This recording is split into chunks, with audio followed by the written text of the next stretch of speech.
प्रणाम मित्रों। आज मैं बात करूंगा इस वीडियो में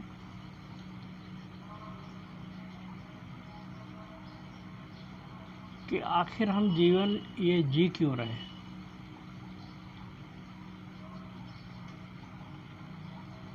हमने कभी विचार ही नहीं किया इस पर। बस जी रहे हैं। ऐसे ले लो, एक चौराहे पे आप खड़े हैं, कभी आप पूरब की तरफ जाते हैं, कभी पश्चिम की तरफ जाते हैं, कभी दक्षिण की तरफ जाते हैं, कभी उत्तर की तरफ जाते हैं। आपको पता ही नहीं है कि कहाँ जाना है।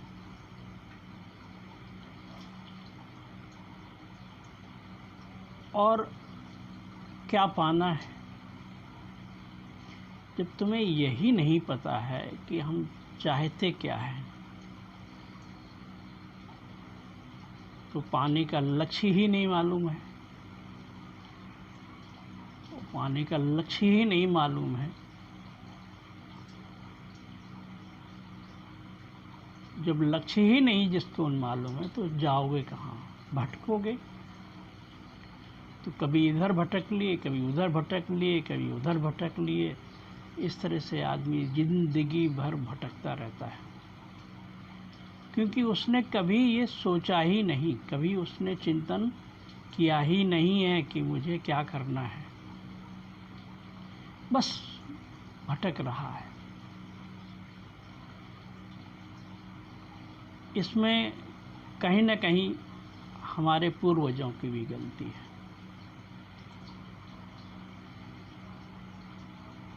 और गलती क्या कहें, ये कहें कि उनके पास जो था वही तो वो दे पाएंगे। उनको जितनी जानकारी थी उतनी ही दे पाएंगे। तो वो खुद भटके थे।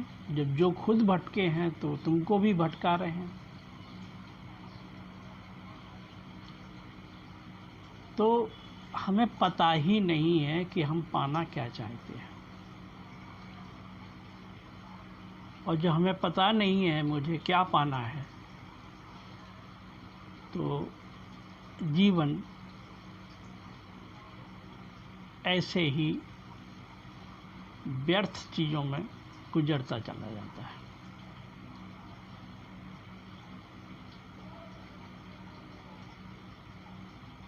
हम जैसे ही थोड़े से बड़े होते हैं, माँ बाप हमको शिक्षा, चूँकि बच्चा जो होता है वो असहाय है।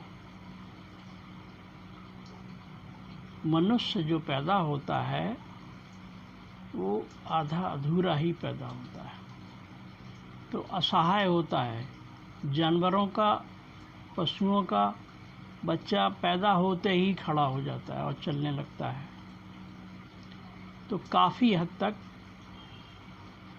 पशुओं और जानवरों के बच्चे जो होते हैं वो काफ़ी हद तक सेल्फ डिपेंड हो जाते हैं। लेकिन मनुष्य का बच्चा, इस मनुष्य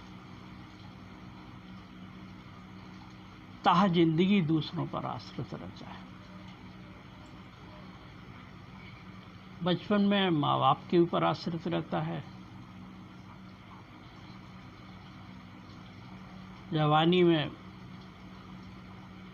पत्नी के ऊपर आश्रित रहता है, बुढ़ापे में फिर अपने बच्चों के ऊपर आश्रित हो जाता है, समाज के ऊपर आश्रित हो जाता है, और अंततः मर जाता है। लेकिन एक ऐसा भी जीवन है जब हम किसी के ऊपर आश्रित नहीं होते हैं, स्वतंत्र हो जाते हैं। उसी को हमारे हिंदू धर्म ग्रंथों ने मोक्ष कहा है। उसी स्वतंत्रता को मोक्ष कहा है। मूलतः हमारा जो जीवन है अगर अब जीवन को बांटें तो 4 भागों में बांट सकते हैं। पहला एक पशुवत जीवन, दूसरा मानव जीवन, तीसरा दैवीय जीवन और चौथा भगवत्ता को प्राप्त या बुद्धत्व का जीवन। ये 4 तरह के जीवन होते हैं, या समाज में इस तरह के 4 तरह के लोग होते हैं। पशुवत जीवन हम उसको कह रहे हैं जिसको लोग पढ़ते हैं, पैसा कमाते हैं, शादी करते हैं, बच्चे पैदा करते हैं, वो उनकी शादी कर देते हैं, भाई इसी को ही जीवन समझ लेते हैं। ये तो जानवर भी करते हैं, पशु भी करते हैं, पशु पक्षी भी करते हैं। वो भी अपने बच्चे पैदा करते हैं, घोंसला बनाते हैं, बड़ा करते हैं उनको, और उसके बाद उनका जीवन यापन होता करने में मदद करते हैं। ये तो पशु भी करता है। तो 90% लोग ऐसा ही जीवन जीते हैं और इसी को सोचते हैं कि हमने अपने बच्चे पैदा करके उनकी शादी कर दी, उनको शिक्षा दीक्षा दे दी, वो अपना भरण पोषण करने लगे हैं और हमारी जिम्मेदारी पूरी हो गई। इसको ही जीवन समझते हैं। वो पशुवत जीवन है, इससे ज़्यादा वो नहीं सोच पाते हैं। दूसरे वे लोग हैं जो मानव कहलाने के लायक हो जाते हैं, जो थोड़ा समाज दूसरे लोगों के बारे में भी सोचने लगते हैं। ऐसे लोग थोड़े से होते हैं जो मानवता में को महत्व देते हैं, जो मनुष्य को महत्व देते हैं। कवि है, चित्रकार है, गीतकार है, चिंतक है, विचारक हैं। ऐसे कुछ लोग समाज में होते हैं जिनका जीवन मानव कल्याण के लिए, मानव की मदद करने में कुछ वो विचार करते हैं और उस दिशा में बढ़ते भी हैं।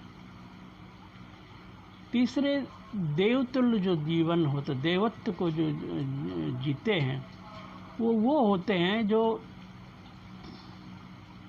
अपना कल्याण करते हैं स्पिरिचुअली। शरीर के तल पर वो स्वस्थ होते हैं, मन के तल पर स्वस्थ होते हैं। और जो मानव वाले होते हैं, ये मन के तल तक ही जी पाते हैं। पशु जीवन वाले शरीर के तल तक जीते हैं, मानव वाले मनुष्य मन के तल तक जीते हैं। और तीसरा जो मैंने देवत्व वाले बताया है, ये चेतना के तल तक जीते हैं, ये चेतना के तल तक पहुंच जाते हैं। तो ये आत्म कल्याण अपना करते हैं और लोगों का भी कल्याण करते हैं। इनको देवतुल्य जीवन वाले लोग कहा जाए। ऐसे लोग रेयर होते हैं, बहुत कम मात्रा में। और चौथे जो वे लोग होते हैं जो भगवत्ता को उपलब्ध हो जाते हैं, जो बुद्धत्व को उपलब्ध हो जाते हैं। महावीर हुए, बुद्ध हुए, कबीर हुए, मीरा हुई, ओशो हुए, जीसस हुए, मोहम्मद हुए। ऐसे बहुत गिने चुने लोग उनको हम जानते हैं, लेकिन ये हमेशा होते हैं, ये हमेशा धरती पर रहते हैं, क्योंकि यही प्रमुख ये पिलर हैं, खम्भे हैं। ये इन पे ही पूरा अस्तित्व टिका होता है। ये लोगों का कल्याण करते हैं, लेकिन हमें पता भी नहीं चलता है। इस मामले में एक छोटा सा उदाहरण दूं। महर्षि अरविंदो का घोष का नाम सुना होगा आपने। तो अरविंदो पहले स्वतंत्रता संग्राम में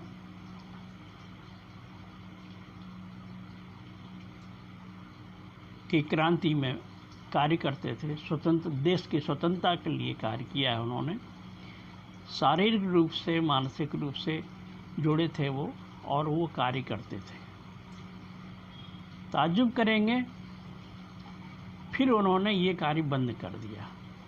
ये कार्य बंद करके वो हिमालय पे चले गए।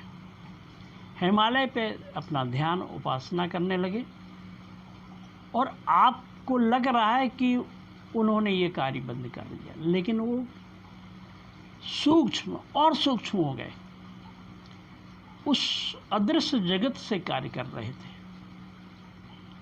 वो बैठे हिमालय पर थे, लेकिन देश के लिए ही कार्य कर रहे थे, मनुष्य देश की स्वतंत्रता के लिए कार्य कर रहे थे। और ताज्जुब करेंगे आप कि अरविंद घोष का 15 अगस्त जन्मदिन भी है, और 15 अगस्त हमारे देश का स्वतंत्रता दिवस भी है। तो आपको लग रहा हो, लोगों को लग रहा हो कि अरविंद घोष ने कुछ नहीं किया। नहीं, अरविंद घोष ने देश की स्वतंत्रता में बहुत बड़ा योगदान किया है, लेकिन वो सूक्ष्म जगत से किया है, जिसका हमें पता नहीं होता। ऐसे ही बुद्धत्व को प्राप्त व्यक्ति होता है, वो शून्य जगत से लोगों का कल्याण करता रहता है, लेकिन आपको पता नहीं, क्योंकि वो तो होता ही नहीं, वो परमात्मामय होता है। तो जैसे परमात्मा किसी को दिखाने की कोशिश नहीं करता है, बताने की कोशिश नहीं करता है, और आपके अंदर ही छुपा रहता है, ऐसे ही ये लोग सूक्ष्म जगत से कार्य करते रहते हैं, और बताने की कोशिश नहीं करते, किसी को कुछ समझाने की कोशिश नहीं, चूँकि वो होता ही नहीं, परमात्मा ही होता है। तो परमात्मामय हैं, तो वो सूक्ष्म जगत से, शून्य से कार्य करते रहते हैं। ऐसे लोग होते हैं बुद्धत्व को प्राप्त लोग। ऐसे कुछ ही लोग होते हैं, लेकिन हमेशा होते हैं और हमेशा होते रहेंगे। ये धरती कभी इनसे खाली नहीं होती है, क्योंकि हमें पता नहीं होता ऐसे लोगों का। ऐसे लोग होते हैं हमेशा। तो इस तरह से ये 4 तरह के जीवन जीने वाले लोग हैं। अब हमको चुनाव करना है कि हमें कैसा जीवन जीना है। हम कभी विचार ही नहीं करते हैं, हम कभी इस पर सोचते ही नहीं हैं कि हमें किस तरीके का जीवन जीना है। जैसे जैसे आपका बौद्धिक, शारीरिक स्तर, बौद्धिक स्तर और चेतना का स्तर बढ़ता चला जाता है, वैसे ही वैसे आपकी यात्रा आगे होती चली जाती है और व्यक्तित्व बढ़ता चला जाता है। आज मैंने इस पर बात की है। इस विषय को अगले वीडियो में फिर हम बढ़ाएंगे, आगे ये बताएंगे कि आखिर हम चाहते क्या हैं, क्या बनना है मुझे। ये तो 4 तरीके के जीवन मैंने बताए। फिर हम चाहते क्या हैं, बनना क्या चाहते हैं, क्या किस लिए ये सब कर रहे हैं, क्यों कर रहे हैं, इसके बारे में तब तक आप चिंतन करें। फिर मैं आपसे अगले वीडियो में बात करूंगा। और अगर आपका कोई प्रश्न है, कुछ जानकारी करना चाहते हैं, तो मेरे इस नंबर पर संपर्क करें 91 40 41 55 07। इस पर संपर्क करके आप मुझसे कोई प्रश्न है, आपका मन में कोई जिज्ञासा है, तो आप पूछ सकते हैं। मेरे प्रणाम स्वीकार करें। हरि ओम तत्सत।